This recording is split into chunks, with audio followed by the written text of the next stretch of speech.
Okay, so here's showing my map my run page. So first I'm going to show my imported workout. So I click on import workout here and go to my workouts.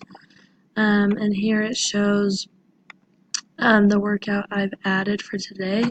As you can see, it's here in my calendar. Or if you click on it right here, it's right here.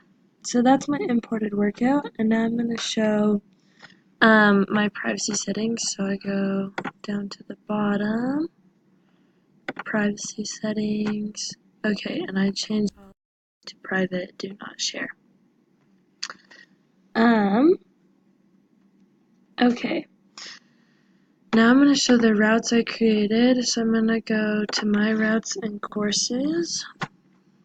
So these are the ones I created. As you can see, this one I've made public, and these ones are private or shared with friends. Okay,